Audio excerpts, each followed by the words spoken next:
Alors bonjour à toutes et à tous et bienvenue à ce point de marché du jeudi 24 mai 2018. Yoav Nizar, très heureux de vous retrouver. Je vous laisse prendre connaissance de l'avertissement légal sur les risques et ensuite donc nous passerons au marché, nous passerons au cours, au forex et on parlera bien évidemment des indices boursiers également dans une seconde partie de webinaire. Alors le trading avec effet de levier amplifie toujours les gains et les pertes. Un compte risque limité présente un risque de perte du capital investi. L'investissement sur compte titre présente un risque de perte en capital. IG fournit exclusivement un service d'exécution d'ordre. Cette présentation est donnée à titre indicatif et ne saurait être considérée comme un conseil ou une recommandation. Voilà, en espérant que le son et l'image fonctionnent bien, n'hésitez pas à me le confirmer, je vous prie, donc sur le chat. Et n'hésitez pas également donc à vous servir de ce chat pour laisser vos commentaires, réagir et bien évidemment poser toutes vos questions. Voilà, merci donc à Jacques et à Aurélien qui me confirment que le son image fonctionne bien. Bonjour Thibaut, bonjour Ramzi, Gilles, bonjour à vous tous. N'hésitez pas donc à vous servir de ce chat et bien évidemment donc je reviendrai tout au long de ce webinaire sur vos messages. Bonjour Emmanuel et bonjour donc merci Thibaut également donc m'avoir confirmé que le son image fonctionnait bien. C'est parti donc pour ce webinaire avec le graphique du dollar, le graphique du dollar américain, le DXY, qui je rappelle est un indice finalement qui regroupe plusieurs paires majeures en dollars américains. Alors le dollar qui maintient sa tendance haussière, avec un bon momentum d'ailleurs, belle tendance haussière, toutefois, euh, je dirais deux éléments auxquels il faudra rester attentif concernant le dollar américain. Alors je rappelle le contexte, hier soir il y a eu la Fed, la Réserve fédérale, qui a publié ses minutes, des minutes plutôt prudentes, qui laissent entendre que la Fed ne relèverait ses taux qu'à 3 reprises cette année, et donc pas 4 hausses de taux, comme en effet cela a pu soutenir d'ailleurs depuis le mois dernier le dollar américain. Ces spéculations en effet ont soutenu le dollar américain, mais le dollar américain retrouve une résistance. Et il se replie sous une résistance de moyen terme, une résistance qui se situe à 94,15 points. 94,15, comme vous le voyez donc sur ce graphique, avec cette très jolie résistance, je disais de moyen terme et même de long terme, puisque finalement, elle part depuis l'été dernier, donc en effet résistance de long terme. Donc repli sous cette résistance, et comme d'ailleurs l'a montré Valentin Offrand dans un article très intéressant qu'il a publié ce matin sur le site dailyfx.fr, une divergence baissière est en train de prendre forme entre le prix et le RSI, entre le cours et le RSI. Alors, elle n'est pas encore validée, car en effet, il aurait fallu pour qu'elle le soit, il faudrait plutôt pour qu'elle le soit, que le cours, que le RSI, pardonnez-moi, passe sous ce creux, sous cette ligne de coût, entre guillemets. Mais en tout cas, il y a une contradiction entre prix et momentum, sous une résistance. Et ça, en effet, sont des éléments à prendre en compte, d'autant plus que la Réserve fédérale, finalement, a tenu un discours prudent. Alors, concernant l'euro-dollar, on aurait pu croire, en effet, on aurait pu s'attendre à une reprise haussière. Le cours n'effectue qu'un simple rebond, vous voyez, simple rebond technique. Rien de, je dirais, très conséquent à ce stade. Je parlais des minutes de la Fed. Il y a une heure, la BCE a publié aussi ses minutes, les minutes, donc le compte-rendu de sa plus récente réunion de politique monétaire. Elle a également été prudente. La BCE qui indique donc, qui souligne finalement le risque d'une croissance ralentie, qui plus est dans un contexte politique indécis. Je pense notamment à l'Italie. Donc dans ce contexte, finalement, l'euro-dollar conserve sa tendance baissière. L'euro-dollar reste baissier, simple rebond technique, mais qui travaille toujours ce support majeur à 1,17. Alors, 1,1716 en effet en données 4 heures, mais si l'on regarde le graphique en données journalières, on se rend compte qu'il s'agit d'un support de long terme qui est ajusté à 1,1715. Donc simplement avant de passer au graphique journalier que je trouve très intéressant, ce qu'il faut simplement comprendre sur ce graphique en unité temps 4 heures, c'est que l'on retrouve un support de long terme en 4 heures, en données 4 heures, qui joue d'ailleurs, vous voyez, un seuil qui est finalement considéré comme un seuil d'inversion de polarité potentielle qui est en train donc de travailler le cours. Ensuite d'ailleurs, à ce doji en unité de temps 4 heures, et malgré finalement le rebond de la bougie en cours, on peut logiquement s'attendre à un repli sous un 17,16, auquel cas, finalement, l'euro-dollar pourrait reprendre sa marche baissière. Donc ça, c'est pour en effet de l'intraday, mais pour le moment, comme je le disais, il y a un rebond technique qui prend forme. Il y a un rebond technique qui prend forme et il n'y a pas encore de repli sous un 17,16. Peut-être que le repli ne surviendra pas, n'apparaîtra pas. Donc pour le moment, en effet, la tendance est baissière, donc le risque est baissier. Reste à savoir à quel est le moment le plus opportun qui pourrait donc faire rechuter le taux de change euro-dollar. Simplement, avant de passer au graphique journalier également, je termine pour être complet sur ce graphique 4 heures. Il y a un seuil qui me paraît intéressant, un 17,85, vous voyez, qui correspond finalement, alors oui, à cette droite de tendance qui n'est pas encore validée, mais également à une résistance en unité de temps 4 heures qui pourrait finalement faire rechuter le taux de change euro-dollar. En données journalières, alors ce qu'on se rend compte, c'est qu'en effet, hier, il y a eu une cassure très légère de ce support à 17,15. Donc un pullback sur un 17,15 reste pour l'heure possible. Mais pour le moment, encore une fois, il y a un rebond technique. Rebond technique ne veut pas dire retournement de tendance. Ça veut simplement dire prise de bénéfice, rebond. Et d'ailleurs, la bougie en cours n'a pas encore clôturé. Donc un échec sur un 17,15 clairement relancerait le risque baissier du taux de change euro-dollar. En tout cas, si ce retracement se poursuit, le cours pourrait atteindre sur du court terme, alors tout à l'heure je donnais en effet un niveau plutôt intraday, en tout cas très court terme à surveiller. Lors des prochaines séances, en effet, en cas de retracement à la hausse, et en cas donc d'absence de pullback sur un 17,15, l'euro-dollar pourrait selon moi aller tester ce seuil d'inversion de polarité à 1,1836 $. Voilà pour l'euro-dollar. Si vous avez des questions, n'hésitez pas à me le faire savoir sur le chat. Je vais passer au GBP-USD. Le GBP-USD qui lui reste finalement atone, qui est sorti par le bas en début de semaine de ce range, entre 1,3614 et 1,3460. Le cours qui, après avoir rebondi sur un support journalier, vous voyez l'analyse technique finalement, a été respecté de manière parfaite sur GBP-USD.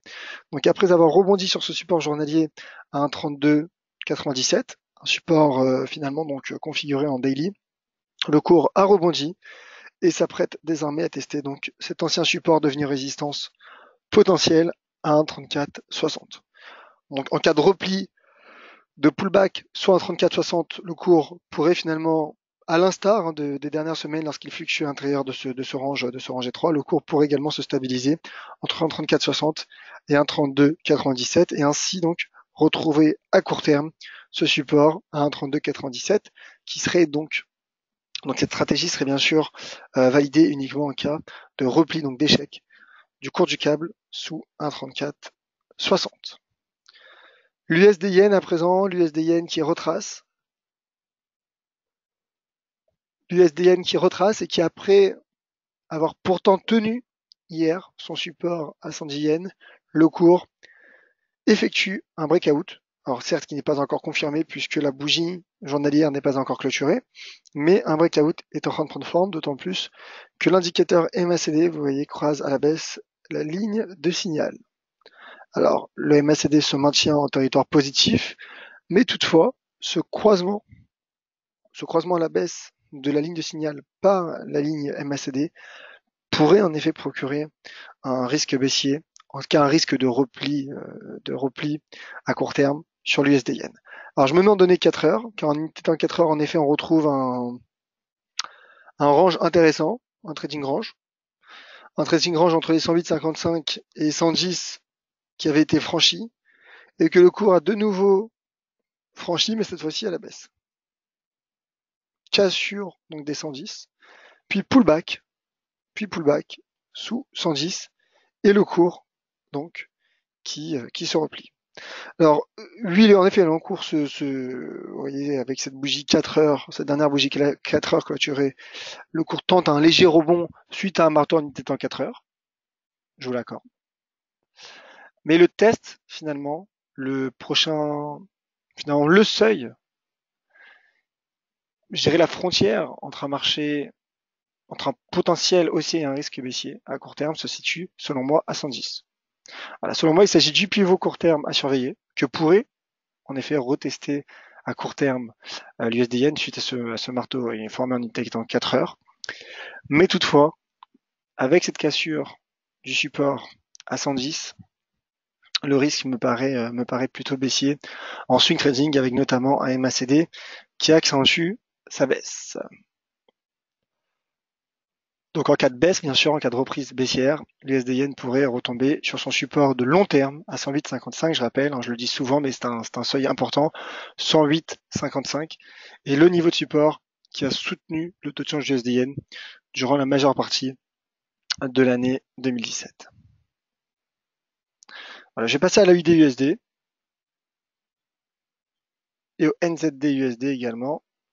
L'AUD-USD qui pourrait donc lui effectuer un pullback au-dessus de 0,7550. Techniquement, cela se tient. Support à 0,7550. Résistance, pardon, qui a été... d'ailleurs, support, résistance, donc inversion de polarité qui a été franchie par l'AUD-USD. Vous voyez, très joli seuil à surveiller. 75,50. Et le cours qui reprend son souffle, mais qui reste bien orienté dans le sillage d'ailleurs de cette divergence haussière standard entre prix et RSI. Donc je me dis qu'un pullback relancerait la USD, un pullback sur 0,7550.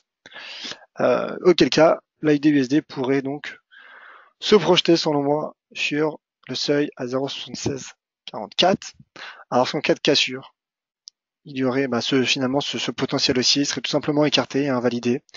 Et auquel cas, la USD pourrait retomber sur 0,7448.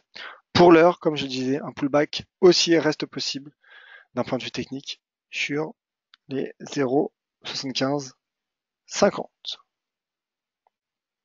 Je vous rappelle bien sûr que vous disposez du chat pour réagir et me dire ce que vous en pensez tout simplement de toutes ces stratégies.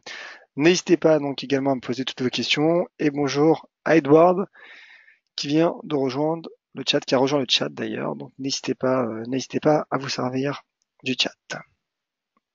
Je vois d'ailleurs que vous êtes nombreux sur le webinaire. Ça me fait énormément plaisir. Merci à tous. Un mot sur le NZD-USD. NZD-USD en données journalières. Alors lui, en effet, le NZD-USD a la particularité d'être affaibli par les fondamentaux du dollar néo-zélandais.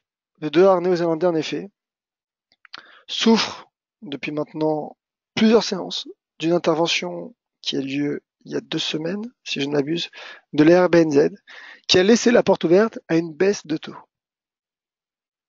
Comme justement on en parlait la fois dernière avec Valentin, la RBNZ en effet est l'une finalement des seules principales banques centrales qui entrevoirait de réduire le niveau de ses taux directeurs. Alors le NZD-USD en attendant qui a rebondi avant d'atteindre un support de long terme, qui a rebondi sur 0,6850, mais qui s'est replié sur sa première résistance située à 0,6956. Donc, selon moi, il y a un risque baissier sur le NZD-USD, d'une part d'un point de vue fondamental, avec un dollar américain haussier, bien que le dollar américain pourrait consolider comme on l'a vu en début de webinaire, mais en tout cas la tendance reste haussière, mais également du dollar néo-zélandais, qui comme je viens de l'expliquer, conserve un risque baissier d'un point de vue fondamental. Techniquement, la tendance est haussière et le cours a échoué sous sa première résistance. Donc je pense que d'un point de vue technique, le NZD-USD pourrait retomber en swing trading sur cette zone située entre 0,6850 et 0,6818. Voilà pour les paires majeures. Si vous avez une question sur une quelconque paire croisée, n'hésitez pas à me le faire savoir. Je vais dire un mot sur le cours de l'once d'or. Et ensuite, je parlerai donc du CAC et du DAX. L'once d'or qui profite d'un rebond technique, après d'ailleurs avoir effectué un marteau en données journalières. Rebond technique qui pour le moment n'a pas encore abouti sous un franchissement de résistance. Le cours, alors lui, est en train de franchir sa première résistance, en tout cas, première résistance à 1295 $. Mais la bougie en cours n'est pas encore clôturée. Le cours qui reste hésitant sous 1300, qui teste, qui atteint quasiment les 1300 $, pour l'once d'or.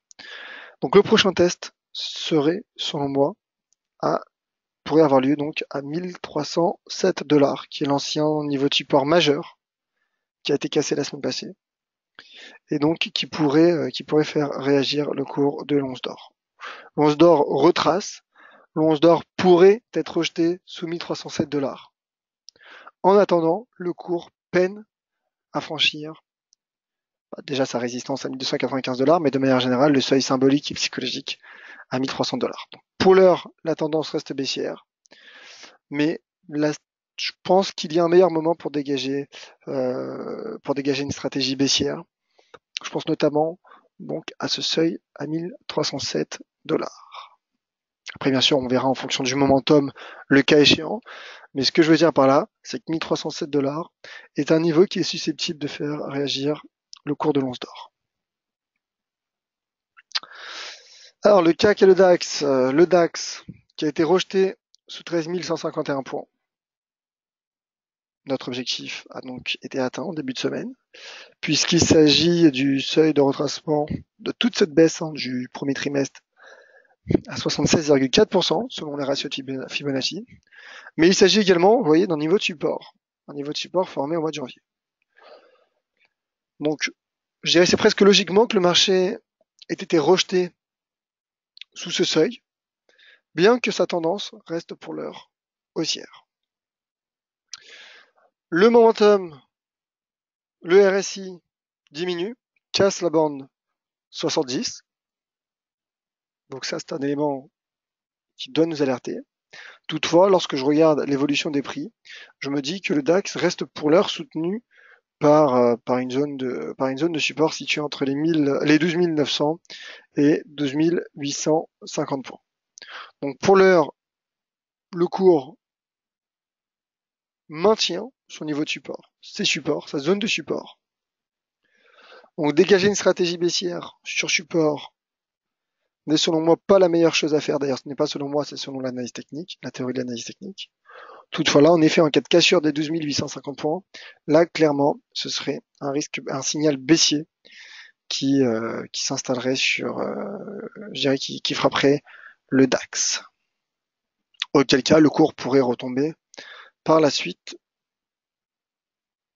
en cas de cassure, bien sûr, des 12 850 points, le cours pourrait retomber par la suite sur l'ancienne résistance à 12 605 points, qui est proche d'ailleurs des 50% de Fibonacci, de retracement. Mais encore une fois, pour le moment, le cours est soutenu par son premier niveau de support de court terme. Et donc pour le moment, pas de stratégie baissière, d'autant plus que malgré le ralentissement du momentum, la tendance de moyen terme est haussière sur le DAX. Le CAC à présent, et ensuite je passerai aux éventuelles questions. Le CAC 40, donc, qui lui aussi a une tendance haussière. Et le cours, alors, tout d'abord, je vous ai mis ce graphique en données mensuelles simplement pour vous montrer, vous voyez, le repli du CAC sous cette résistance à 5675 points. Résistance majeure de long terme en données mensuelles.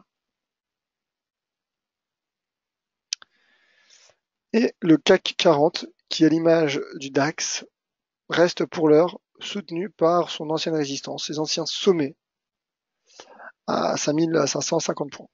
Donc au même titre que le DAX, si ce support tient, et sur support, le CAC pourrait rebondir et repartir donc en direction de ce sommet court terme, qui est situé d'ailleurs très proche de cette résistance de long terme cette fois-ci, à 5675 points.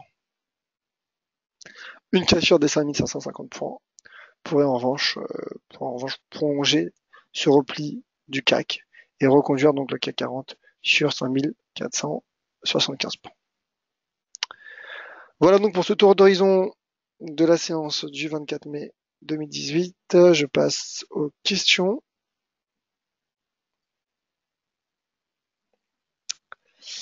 Alors Gilles, sur les indices européens justement, qui demande un mot sur le FTSE 600, cassure en cours il me semble, baissière.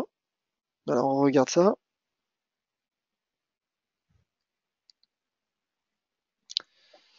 Le FTSE 600.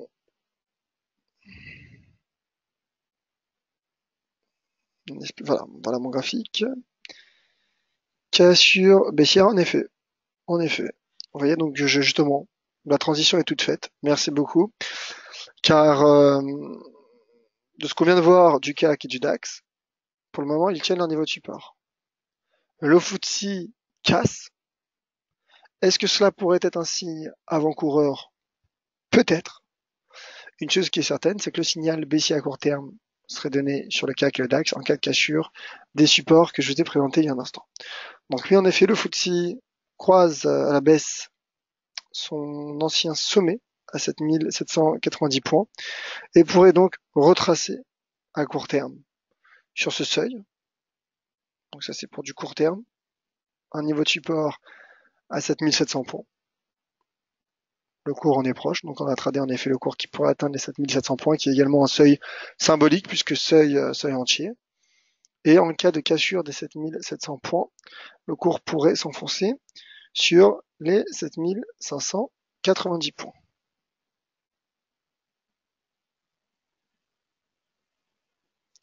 Voilà, merci mon cher Gilles. Toujours une question sur les indices et sur le Dow Jones. C'est Thibaut qui demande. On regarde ça tout de suite avec plaisir, mon cher Thibaut.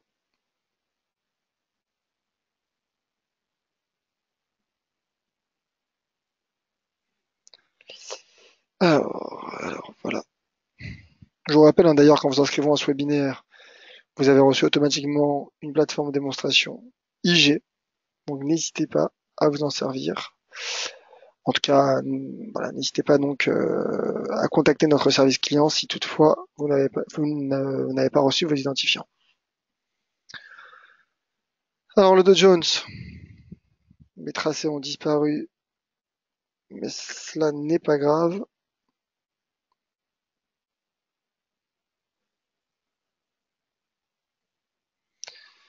Le cours qui tente de tenir lui aussi un niveau de support. Vous voyez, niveau de support intéressant d'ailleurs. Niveau de support que tente de tenir le Dow Jones, 24 832. Difficilement d'ailleurs, bien qu'il ait formé une bougie, un doji d'ailleurs, le cours pourrait en effet rebondir, mais au vu finalement du repli des bourses également européennes en l'occurrence, je pense que le Dow Jones pourrait retomber sur les 24 500 points. Voilà. Donc si la cassure en intraday se confirme, le cours pourrait retomber à très court terme sur 24 500 points. Le Dow Jones qui reste finalement, je dirais qui reste en direction. Lorsqu'on regarde le graphique sur du moyen terme, il n'y a pas de réelle direction. Simplement des niveaux à surveiller. Donc là, en effet, je vous en propose un, 24 832 points. Et en cas de repli, donc, ma cible baissière se situerait donc à 24 500 points. Mais voilà, je préférerais à court terme rester neutre sur un Dow Jones sans direction.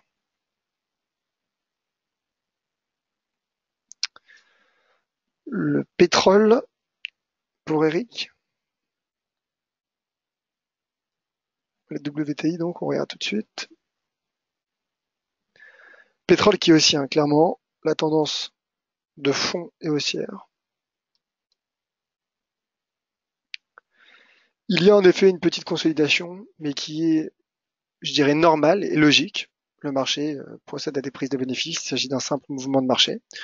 En une des temps 4 heures, je pense qu'il y a un range, j'en ai vu un sur le Brent un peu plus tôt dans la matinée, donc c'est possible qu'il y en ait un également en 4 heures. Pas réellement, pas réellement, mais un cours en tout cas qui se stabilise, un cours qui se stabilise sous les 73 $. Donc en intraday, on voit qu'il reste encore un peu de marge au cours du pétrole pour finalement pour poursuivre et prolonger son repli. Toutefois, je me dis qu'un rebond sur les 69,35, voire peut-être même avant, puisque le marché, n'oublions pas, est haussier. Voilà, un rebond sur cette zone entre 70,45 et 69,35 relancerait, selon moi, le baril de WTI, qui pourrait donc atteindre, le cas échéant, les 73, retrouver du moins les 73 $. Et sur du long terme, j'ai bien dit long terme, donc dans les prochains mois, d'ici la fin d'année, je maintiens ma stratégie haussière sur le pétrole. Je pense que voilà, qu'à moyen terme, lors des prochains mois, prochaines semaines, prochains mois, le cours du WTI pourrait atteindre les 75,80 $. Je poursuis avec les questions. Avec plaisir, mon cher Thibaut. Alors, Aurélien qui demande à quoi correspondent les unités. Alors, je ne sais pas exactement de quelle unité vous parlez, peut-être des unités de temps, à moins que vous parliez de ce genre d'unités qui sont sur mon graphique. C'est tout simplement le nombre, voilà, c'est bien ça, donc ce nombre d'unités, c'est le nombre de bougies qui apparaissent sur mon graphique au maximum. C'est-à-dire que mon graphique, paramétré de cette manière, pourrait montrer un maximum de 1000 unités. Si par exemple je réduis à 100, ben vous voyez, il y a des bougies plus grosses, puisqu'il y en a moins. Elles sont limitées à 100. Donc c'est le nombre finalement de bougies ou de bâtons en fonction de votre graphique. Avec plaisir. Alors une question macroéconomique, j'ai l'impression, question fondamentale d'Emmanuel. Bonjour Yaf, que penses-tu de l'euro GBP, l'euro livre sterling? Malgré les bons chiffres de ce matin, la paire n'est pas remontée. Est-ce dû aux annonces de la Fed et de la BCE ou est-ce qu'il interprète mal les chiffres? Alors déjà, on va revoir les chiffres de manière plus, je dirais, plus complète. Alors, d'ailleurs, en parlant du GBP, vous voyez, il y a une intervention de Marc Carnet cet après-midi qui est attendue. Alors, déjà, ce qu'il faut savoir, c'est qu'en effet, il y a eu des bons chiffres sur les ventes de détail. Il y a des bons chiffres sur la vente de détail. Mais les ventes au détail, voilà, sont des statistiques finalement de second rang. Ne sont pas des statistiques, alors elles peuvent bien évidemment, mais ne sont pas des statistiques, je dirais, majeures comme l'inflation par exemple, ou le taux de croissance. Donc ça, c'est le premier élément à prendre en compte. Et ce qu'il faut savoir sur l'euro GBP, donc voici mon graphique. D'ailleurs, le cours se replie. Donc je dirais que le marché va dans le sens des statistiques macroéconomiques, mais selon moi, c'est surtout l'euro qui reste fébrile, avec notamment pour le coup des PMI très mauvais ressortis hier en zone euro et des minutes prudentes de la BCE. Donc voilà comment j'expliquerai ce repli de l'euro GBP d'un point de vue fondamental, mais voilà, il s'agit encore une fois d'un simple mouvement, d'un repli en effet sur l'euro GBP, le cours qui est pour le coup vraiment sans direction depuis maintenant plusieurs mois, mais qui retrouve, vous voyez, une zone de support de long terme, une zone de support située entre les 0,87 et 0,8733. Sur cette zone de support, je pense qu'à court terme, l'euro GBP pourrait rebondir pour aller chercher à très court terme les 0,88. Voilà.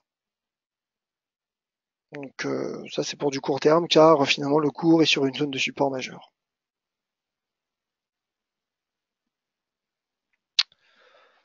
Voilà mon cher Emmanuel.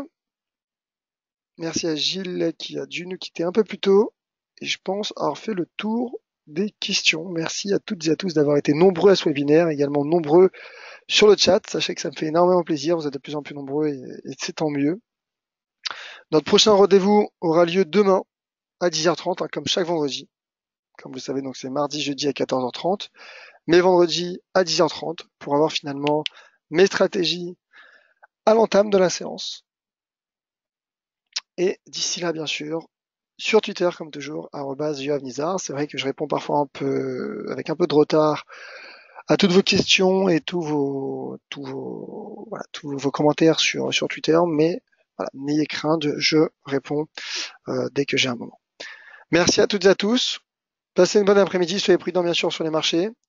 Et rendez-vous demain, je vous attends nombreux demain à 10h30 pour ce tour d'horizon Forex et Bourse.